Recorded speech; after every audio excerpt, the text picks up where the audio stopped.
திருச்சி ஜோதிடர் திரு பி. முகுந்தன் முரளி.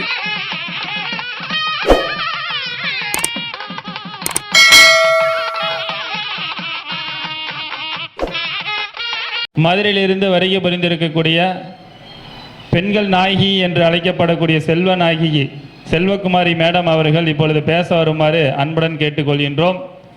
அவர்கள் குருச்சந்திர யோகம்னா என்ன அப்படின்ற ஒரு விஷயத்தை ஒரு சின்ன உரை ஆற்ற இருக்கின்றார்கள் என்பதனை தெரிவித்துக் கொள்கின்றோம்.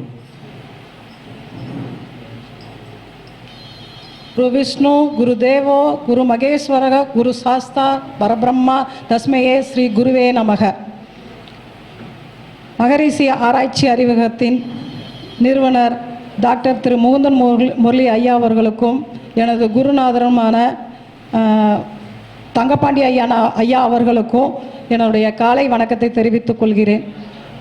எனது குலதெய்வத்தை வணங்கி, என் இஷ்ட தெய்வத்தை வணங்கி, எனது அனைத்து குருமார்களையும் வணங்கி, என்னை பெற்றெடுத்த தாய் தந்தையர்களை வணங்கி, இங்கு வந்திருக்க அனைத்து ஜோதிடர்களும் மற்றும் சிறப்பு அழைப்பாளர்களாக வந்திருக்கும் ரவிக்குமார் ஐயா, திருச்சி சுவாமிஜி அவர்கள், பிரகாஷ் ஐயா அவர்களுக்கும் எனது காலை வணக்கத்தை கூறிக்கொண்டு, இங்கே வந்திருக்கிற அனைத்து நண்பர்களுக்கும் என்னுடைய காலை வணக்கம்.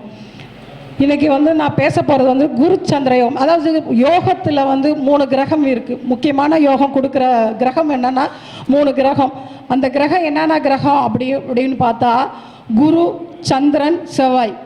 இப்போது அதில் குருவும் சந்திரனும் சேர்ந்து இருக்கும்போது அந்த குரு சந்திர யோகம் அப்படிங்கிறது என்ன அப்படின்னு கேட்டால், குரு இருக்கிற இடத்துல இருந்து சந்திரன் அதனுடைய திரிகோணத்தில், அதாவது 5வது இடத்துலையும் 9வது இடத்துலையும் சந்திரன் இருந்தால் அது குரு சந்திர யோகம்னு சொல்கிறாங்க.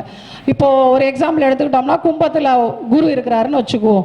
அப்போ சந்திரன் மேசம் 5ஆம் இடமான மேசத்துலேயோ 9ஆம் இடமான துலாம்லையோ இருந்தால் இந்த யோகம் செயல்படுது. இந்த யோகம் இருக்கிறவங்க எப்படி இருப்பாங்க அப்படின்னு கேட்டால், இந்த யோகத்தில் பிறந்தவங்க முதல்ல ஒரு இடத்துல இன்னொரு இடத்துக்கு, அதாவது பிறந்த இடத்த விட்டு இடம் மாறி போயிடுவாங்க. அங்கே போய் புகழ் பெறுவாங்க. இது முக்கியமாக இந்த யோகத்தில் பிறந்தவங்க நிறையா பேர் ஆசிரியர்களாகவும் அதே மாதிரி அரசியல்வாதிகளாகவும் நிறையா பேர் இருக்கிறாங்க. அதே மாதிரி இந்த யோகத்தில் பிறந்தவங்க 2 பதவியில், அதாவது 2 இதில் துறையில் பெரிய அளவில் ஜெயிச்சு வர்றவங்க இருக்கிறாங்க. அதாவது இப்போது எக்ஸாம்பிள் சொல்லணுன்னா நம்ம ஜெயலலிதா அம்மாவை எடுத்துக்கலாம். முதல்ல அந்த அம்மா திரைப்பட சினிமா நடிகராக இருந்து அதில் ஜெயிச்சு வந்ததுக்கு அப்புறமா அந்த அம்மா அரசியலுக்கு வந்தாங்க. அதுலேயும் வெற்றி பெற்றாங்க. அப்போது அதுலேயும் வெற்றி பெற்று அடைஞ்சாலும் அவர் ஒரு சில பிரச்சனைகளை சந்திச்சாங்க. பிரச்சனைகளை சந்திச்சுட்டு அதுக்கப்புறமா இதில் இருந்து மேம்பட்டு, அதே மாதிரி தாய் தந்தையர்களை இவங்க இந்த யோகம் உள்ளவங்க பிரிஞ்சு இருப்பாங்க. இவங்களோட தாய் ஆன்மீகவாதியாக இருப்பாங்க. அதுமாதிரி இவங்க பிள்ளைகளும் ஊர் விட்டு ஊர் போய் புகழ் இவங்களுக்கு கிடைக்கும். இதுதான் குருச்சந்திர யோகம். இது நான் ரொம்ப சுருக்கமாக சொல்லியிருக்கிறேன். குருச்சந்திர யோகங்கிறது இதுதான். இது இல்லாமல் அடுத்தது குரு மங்கள யோகம். குரு மங்கள யோகம்னா, மங்களக்காரகன்னா யார்? செவ்வாய். இப்போ குரு மங்கள யோகம் அப்படிங்கிறது என்னன்னா, குருவும் செவ்வாயும் ஒரே இடத்துல இருந்தாலோ, அப்படி இல்லை அப்படின்னு சொன்னால் சமசப்தமாக பார்வையாக 7ஆம் பார்வையாக செவ்வாயும் குருவும் பார்த்துக்கிறாங்க அப்படின்னு சொன்னால் குரு மங்கள யோகம் ஏற்படுது. இந்த குரு மங்கள யோகத்தில் பிறந்தவங்க எப்படின்னா உயர் பதவியில் இருப்பாங்க. அதே மாதிரி அரசாங்கத்தில் மிகப்பெரிய அளவில் பேசப்படுறவங்களாக இருப்பாங்க. இவங்களுக்கு சொத்து, அதே மாதிரி நிறையா சொத்து சேர்க்கை இருக்கும். அதே மாதிரி பெரிய பெரிய அளவில் புகழ் பெற்று இருப்பாங்க. இவங்களோட இந்த யோகம் ஜாதகரை வெளி இடத்துல கொண்டு போய் பெரிய பெரிய இடங்களில் இவங்களுக்கு புகழ் ஏற்படும். இந்த யோகம் ரொம்ப மிக சிறப்பான யோகம், குரு மங்கள யோகம் அப்படின்னு சொல்கிறது. அதே மாதிரி அதுக்கு அடுத்து பார்த்தீங்க அப்படின்னு சொன்னால் குரு சண்டால யோகம். குரு சண்டால யோகம் அப்படிங்கிறது என்னன்னா, குருவும் சனியும் சேர்ந்துருக்கிறது. இல்லாட்டினா குருவும் சந்திரனும் குருவும் ராகுவும் சேர்ந்துருக்கிறது, ஒரே கட்டத்தில் சேர்ந்துருக்கிறது. அது அப்படி இல்லை அப்படின்னா அதனுடைய பார்வைகள் ரெண்டில் ஏதாவது ஒன்று இருந்துச்சு அப்படின்னு சொன்னால் குரு சண்டால யோகம் அப்படின்னு சொல்கிறாங்க. அப்போ குரு சண்டால யோகம் இருக்கிறவங்களோட ஜாதக அமைப்பு எப்படி இருக்கும்னு கேட்டால், முதல்ல குழந்தை, அது இல்லாமல் அவங்களோட சொத்து, பொருளாதார இழப்பு அப்படிங்கிறத சந்திச்சிருப்பாங்க.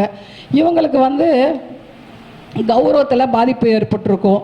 இவங்க வழக்குகளை சந்திச்சிருப்பாங்க. அதே மாதிரி நிறைய பிரச்சனைகளை சந்தித்து அதற்கு பிறகு அதில் ஜெயிச்சு அதுக்கப்புறமா நிறைய சொத்துக்கள் வாங்குவாங்க, நிறைய பேரும் புகழும் அடைவாங்க. இப்போது இந்த குரு சண்டால யோகத்தில் என்னோட ஜாதகத்தில் குரு சண்டால யோகம் இருக்குது. அதாவது என்னோட குரு சனியை 5ஆம் பார்வையாக பார்க்குறாரு.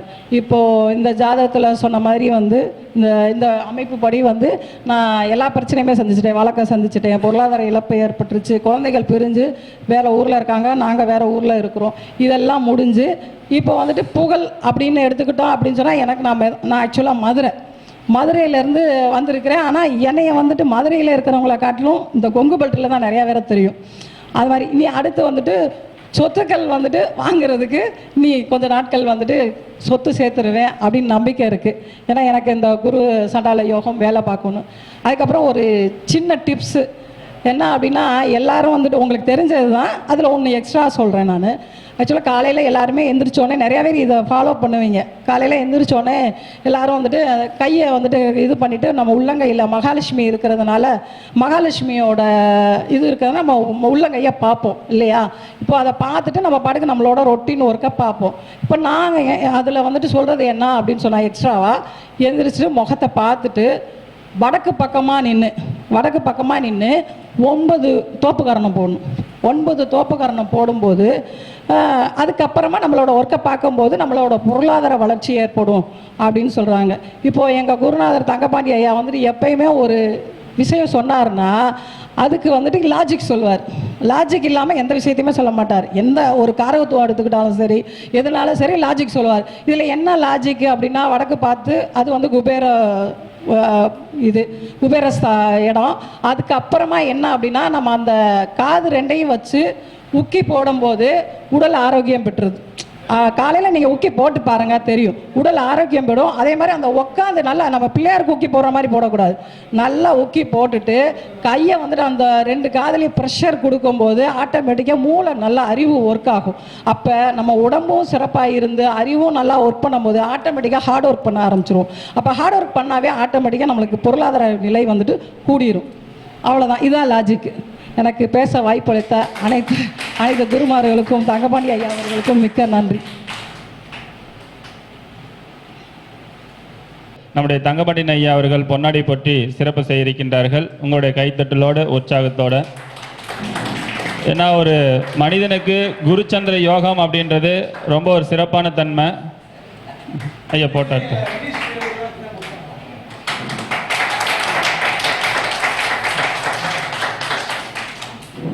மதுரை மினிஸ்டர்.